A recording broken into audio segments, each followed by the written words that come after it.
so the appellant may begin.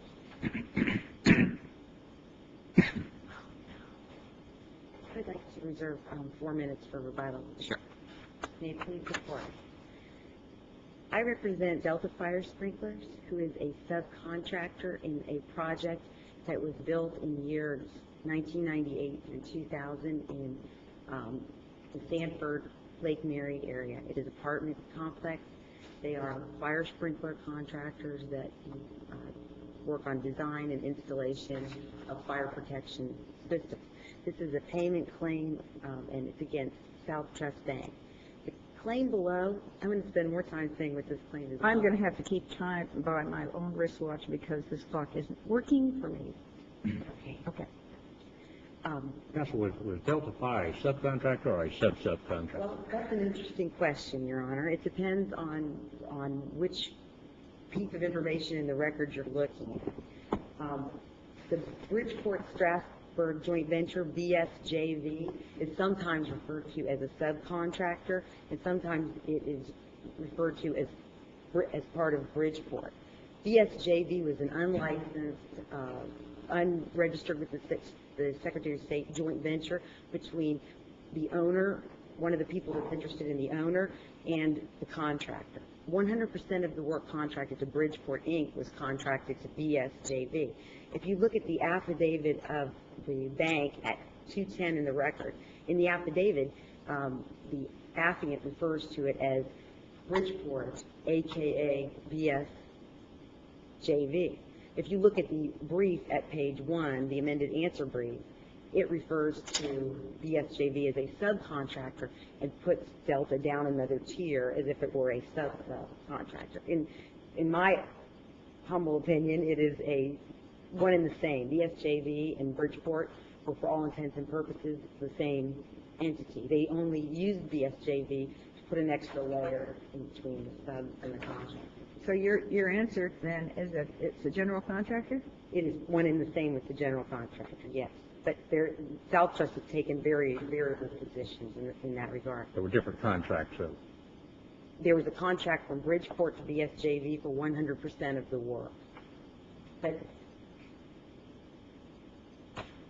the JV is Who did your company contract with? The JV, BSJV. And the JV is made up of the owner, as I said, and the contractor. So this is not a claim, this is not a statutory cause of action. I mean, that's the most important aspect of it. It is a count for negligence. It alleges breach of statutory and other duties that the lender took on and owed to us as a subcontractor or a subcontractor. And what statute do you rely on as the basis for the duty in this case? The duty that I rely upon, Your Honor, is the one in 713-3471. And the title of that statute is lender responsibilities or responsibilities of the lender. And in that statute, it says that the lender has a duty to give notice any time that it reallocates construction funds. This is a very incestuous relationship from the standpoint of the developer and the contractor and this joint venture shared common interests through this joint venture. So what they did was when they ran out of enough money in the construction budget, instead of reallocating funds, they claimed they were going to do an equity infusion. Well, give me the specific language in that statute that you say formulates the duty in this particular case.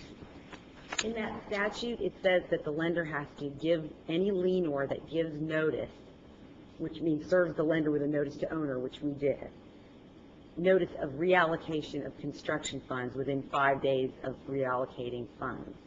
Okay, go ahead. That is the language that we rely upon in the statute. Yeah, but doesn't the statute say that the lender is liable to the contractor? It says the contractor may bring a cause of action. Yes. All right. Well, where does it say that the subcontractors can bring a cause of action? Well, it doesn't in the statute, and we don't bring a statutory cause of action. Well, you said that your duty was a statutorily based duty, and so I'm asking you, where in the statute does it, does the statute provide the duty? And I just don't see it. I have two responses. The statute provides the duty to give the notice. it provides a duty to give the notice, so that's the duty. And secondly, what I stated, and perhaps the court didn't hear me, is that there are alleged statutory and other duties. Okay, what are the other duties? I mean, what other basis is there for a duty of care in this particular case that the Sun Bank would owe to your client? The lender in this case, this project, as I allege in the complaint, this is a motion to dismiss the complaint, so we're in the four corners of the complaint. As I allege in the complaint, the project started and stopped. It suffered from major financial problems, and the lender was aware of that. At the conclusion of the project, the lender had undertaken and was directly dispersing these construction loan funds. It was also accepting the owner's word that there were equity infusions. If there was a payout for $400,000, and I'm using these numbers as an example, the lender would fund $300, and the owner would say, I'm going to put $100 in equity in. Well, the owner had an interest in Bridgeport Strasburg joint venture, and I did a little graph in my brief to try to show what was really happening was the owner wasn't putting the equity into the project. They were putting this on the back of the contract. But that's a matter between Sun Bank and the owner, and then if the Sun Bank has wrongfully dispersed the funds and you're not paid, then your recourse is against the owner or the contractor that hired you. Isn't that right? Well, we have a contract claim in addition, yes, sir. But we also have a claim against the lender based on its negligent disbursement. At the conclusion of Okay, but I'm still trying to figure out where is the duty? Where is the Sun Bank's duty that it owed to your client? Now, you talked about the statute. I don't see it in the statute. So where is it? Is it a common law duty, and is it based on foreseeability? And explain that to me. Where does the duty arise from? Well, the duty arises from the acts that were undertaken by SOUTHTRUST. Okay, SOUTHTRUST undertook the acts of paying the funds. They took the contractor's Are you funds. saying that they voluntarily assumed a duty? They had a right to do it, but they voluntarily. Plead that they voluntarily assumed a duty? I said that they assumed a duty. I do say that. But they were acting as volunteers, and therefore, as volunteers, they had an obligation to act as a reasonably prudent person, therefore they violated that? Is that what and you pled that? Yes, I did. What else? Where else does your duty arise from?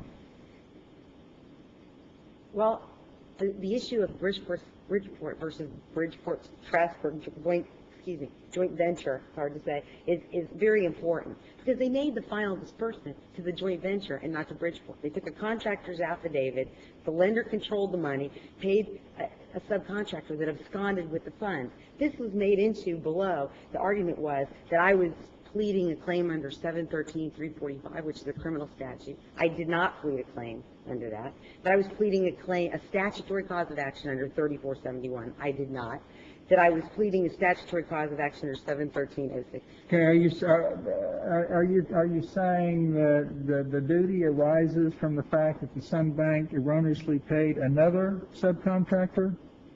Who they contend is another subcontractor, yes. Well, how does that create a duty on the part of the Sun Bank to your client to pay your client anything? Well, SOUTHTRUST requested the contractor's affidavit. We're listed on there as someone who money is owed to. In exchange for that affidavit, to fund that affidavit and pay the contract balance from an account controlled by the bank, the money was dispersed. But instead of dispersing it back to the contractor they got the affidavit from. So are you saying then that the fact that you furnished them with an affidavit, it creates the duty on the part of the Sun Bank to your client?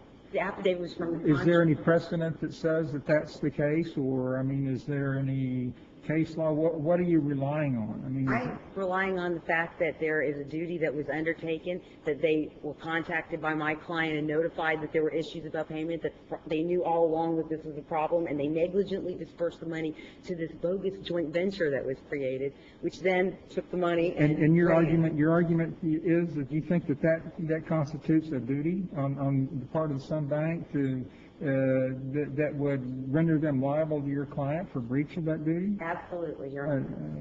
What should SOUTHTRUST have done? Well, SOUTHTRUST should have, first of all, given notice every time it reallocated funds. The purpose of the construction lien law is so that laborers get paid, contractors, subcontractors get paid for the work that they furnish. These folks furnish the work to the project, And the lender If recognized... they had given notice of reallocation, what would you have been able to do to protect us? Well, my client would have been able to request a joint check agreement with the lender so that when the funds were dispersed, they were also on the check, and they could have negotiated at that point. They could have held back for further reassurance. They could have demanded more money up front. They could have done, a dozen different things to try to be sure that they If there were 1,000 subcontractors on a huge project and one bank making the loans, you're telling me that the bank, just by the fact that you furnished them with some affidavit, has a duty to make sure that, that all of the funds are properly dispersed to the contractor and to the owner, and that they're supposed to keep track of all that? If they two parts. If they undertake to do that, yes. And there were only about 12 subcontractors. There weren't 1,000. So. Well, if we follow your theory to its logical conclusion, then, on huge projects where there's a lender of funds and there are 1,000 subcontractors, the lender can have a duty of care owed to the 1,000 subcontractors based on what? Based on the filing of an affidavit or what? Based on the notice to owner. The lender's listed on the notice of commencement. Your notice to owner is served on the lender if the lender's shown. Isn't but that's designed to give you a lien on the premises owned by the owner in the event the owner doesn't pay you. That's not designed to establish a duty of care on the part of the bank, is it? To the extent that giving that notice requires the lender in turn to give notice if they reallocate funds, absolutely. That is exactly the reason why you're told if they're reallocating funds. A lot of these properties don't have a lot of equity in them. Developers come in and they don't have a lot of the equity. The mortgage is in a superior position. You serve notice to owner. If you start reallocating funds, which they reallocated more than $1 million in funds, reallocated on this project under the guise of, the owner's paying for this separately. But there's no record. The lender had no record. They moved the funds. Couldn't you have taken some sort of action to, if you were owed money and there was a fund that the bank had that they were going to pay out, couldn't you have taken some sort of action to try and attach or establish a lien against that fund rather than suing the bank for negligence, for wrongful disbursement? Couldn't you have done that as well? Couldn't you have tried to attach part of the funds for non-payment that is being held on the part of the contractor? You couldn't have done that? Well, I don't know, but we assumed that the contractor who gave the affidavit would be paid. We're listed on that affidavit. We didn't know that the lender would disperse to this joint venture, and then the joint venture would have spawned with the funds. But plainly within the four corners of this complaint, we state a cause of action for negligence. We plead a cause of action for negligence. But it was only amended once, and to dismiss this with prejudice based on the fact that it frustrates the purpose of the construction lien law, I would submit to the court. Seems to me like it does. It's error. Counsel, you've got 5 minutes left. Would you like to say?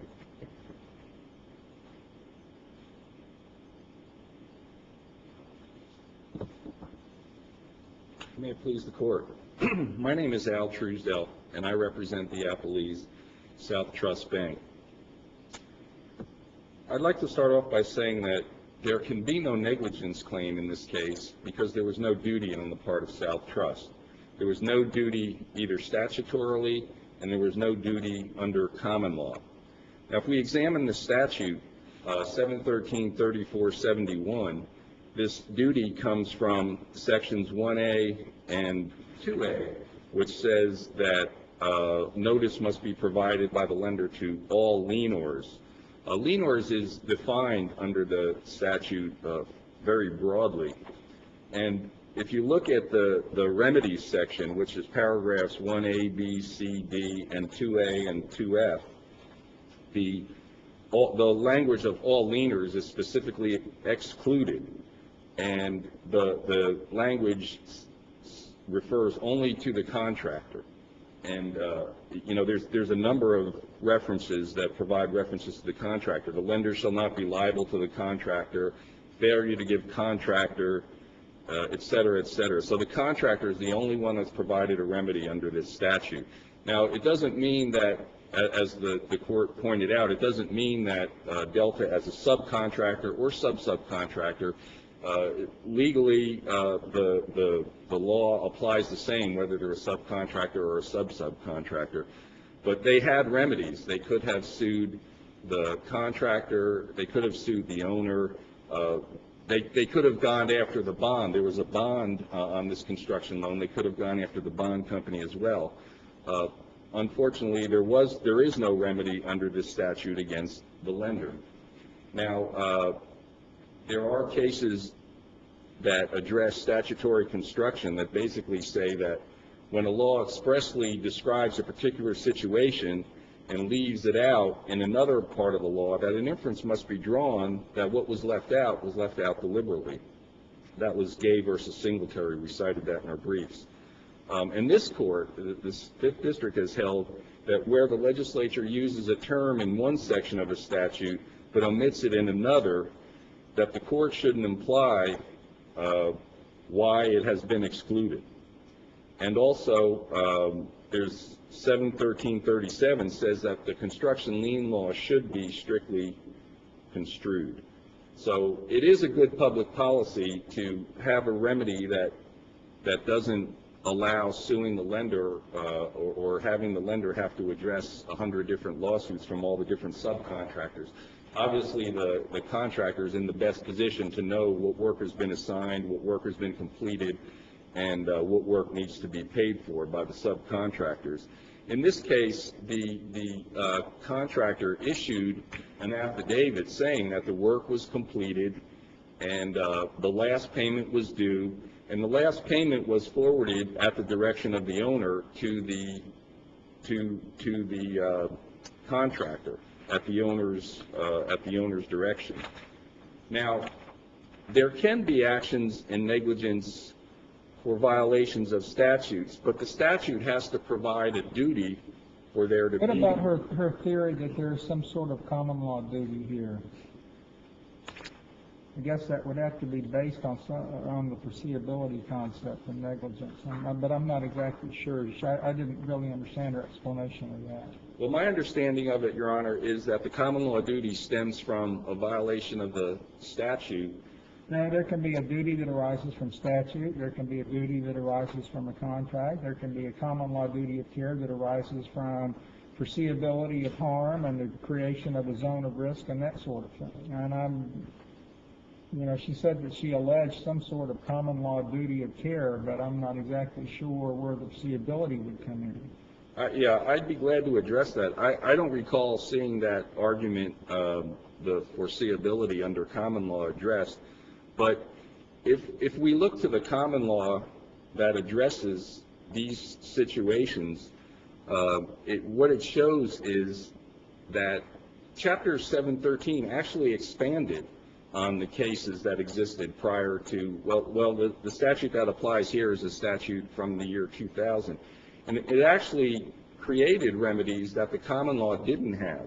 So we're not saying that this forecloses a remedy in common law. It actually, this Chapter 713 actually expanded common law remedies.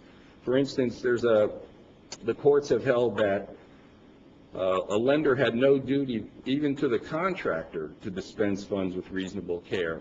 There's a Comet Development Corporation versus Prudential case that the third DCA held that in 1991, where the lender had no duty, not even to the contractor. So this statute at least creates a duty to the contractor. It actually expands what was there in the common law and the case law. There's another case, Strickland Collins Construction versus Barnett Bank, that says a contractor can't sue a lender in negligence for failing to supervise the disbursement of loan funds. Okay, that's in the common law, and it seems to be consistent with what the statute says. And there's another case, Allstate Plumbing versus Mutual Security Life Insurance Company from 1998, that says the lender has no duty to contractors or subcontractors holding liens to supervise construction or to see that loan proceeds are used to pay construction expenses. So there's a case that says there's no duty for a lender to oversee how the contractors pay their subcontractors. One of the cases cited in both briefs is the Commerce Partnership case. And in that case, the contractor, the court said, well, it may be unjust that a subcontractor was not paid for its services. The injustice wasn't caused by the owner. It said the owner wasn't responsible for making the payments that the contractor failed to make when they had a contract. In this case, the lender is even one step more removed than the owner. So, but the same reasoning applies, that the lender shouldn't have to pay more than once. The lender paid the full amount of the funds to the contractor. Whether the contractor paid all its subcontractors, it's not the duty of the lender to determine. Now, there are some cases where statutes can create a duty. If the plaintiff is a member of a class that the statute is designed to protect, we've cited the De Jesus versus Seaboard Coastline Railroad case. And in this case, the contractor clearly isn't a member of the class that the statute was designed to protect. The subcontractor wasn't. It was designed to provide a cause of action for the contractor, not the subcontractor or the other groups. And so it also requires that the claimant have suffered the kind of injury that the statute was designed to protect, and that the violation of that was the approximate cause of the injury. And in this case, addressing the third tier, the violation was the failure of the contractor to pay the subcontractor. It wasn't the SOUTHTRUST disbursement of the loan. SOUTHTRUST dispersed the loan the way it was supposed to. It was directed to by the owner, and whether the contractor paid or didn't pay all the subcontractors was not a part of the lender's duty. Well, is it your position that there's no remedy if the borrower, the lender, doesn't follow these statutory requirements of giving notice to the lienors? There's no remedy? No, Your Honor. My position isn't that there's no remedy. My position is that the subcontractors or the contractors have remedies. The subcontractors, they could sue the contractor. In this case, when that wasn't viable, they could sue the owner. Yeah, but 3B says the lender is responsible for serving the notice to the contractor or other lienor required under this subsection. Is that meaningless? No, it's not meaningless, but the failure to comply with the notice requirement does not provide a remedy under this statute. They have remedies, but this statute does not provide a remedy for a violation. What remedy would they have?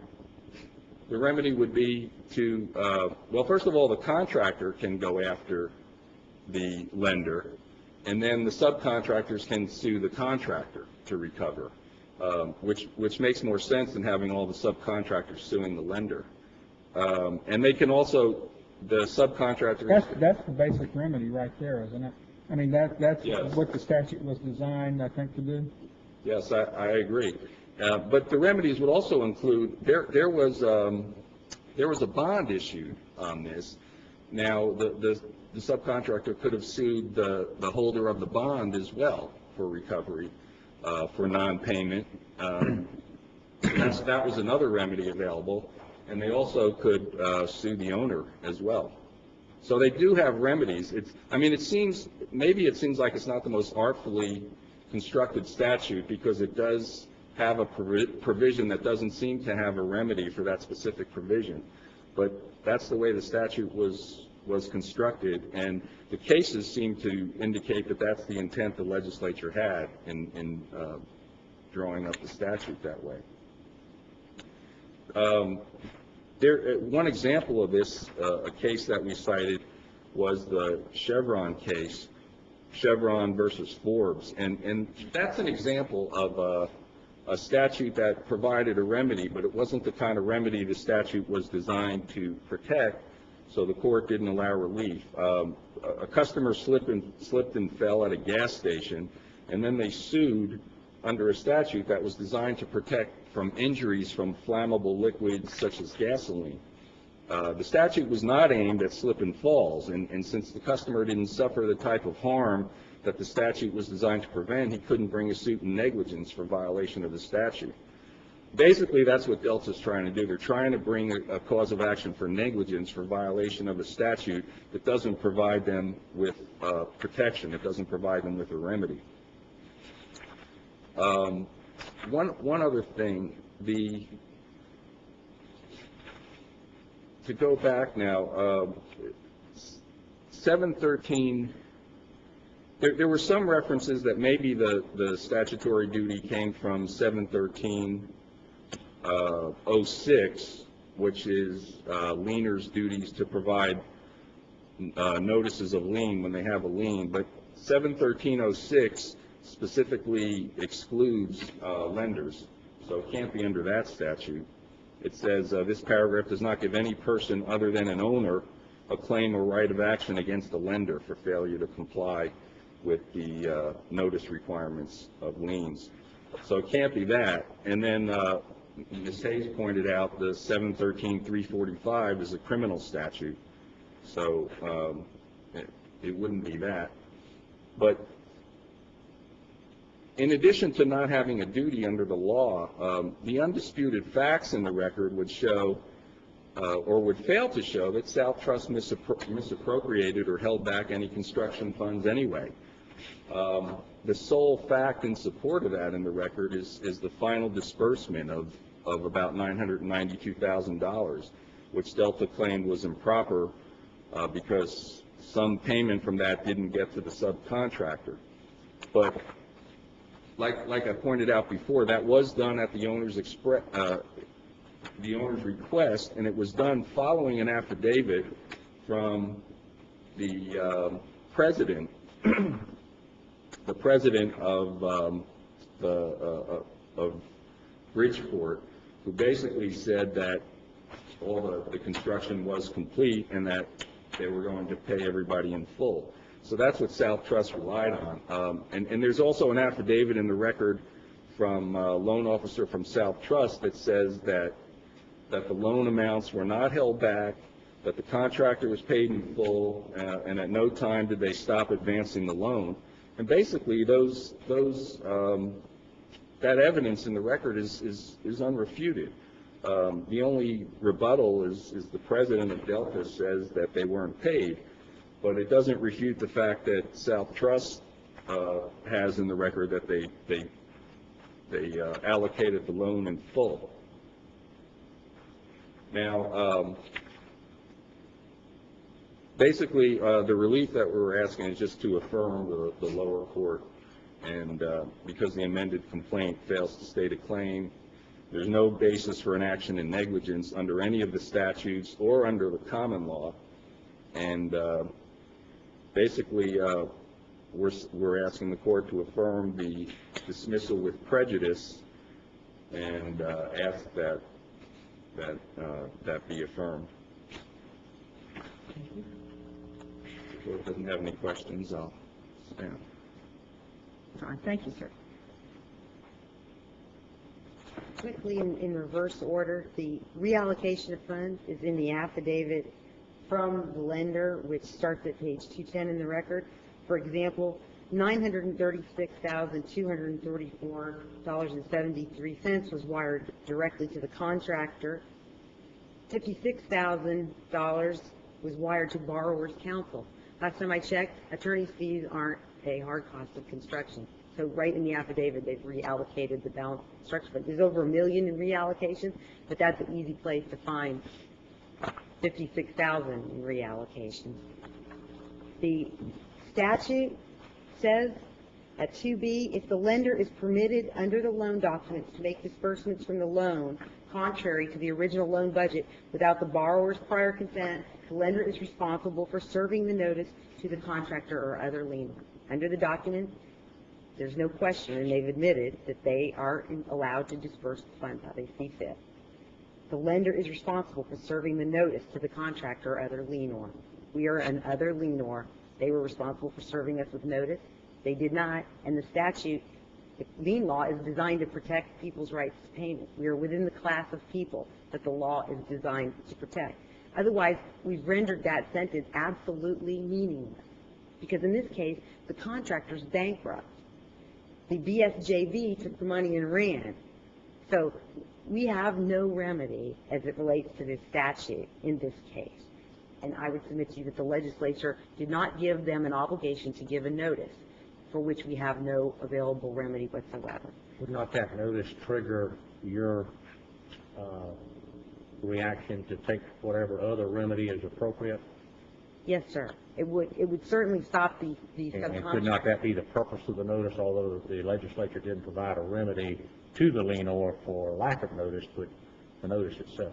Yes, sir. That would be true, and that would permit you to take other action, like a joint check agreement, or... For example, maybe go against the bond? Yes, Is there a sir. bond in this case? Yes, there's a bond, and What we happened have, to the bond? well, we have a bond claim, but they claim that the notice was late. But I think either this panel or another panel is going to hear about that in the next Okay. meeting. They're separate. The cases were consolidated, but these two appeals are separate. In the count for negligence, I would just ask the court to take a moment to read that. It's attached to the reply brief as an appendix. I attached it just because I know the record is voluminous, and it does indeed state that they undertook a duty, that we were within the class to be protected, that they could see that we may not be protected, and nonetheless acted. I mean, this isn't a summary judgment motion.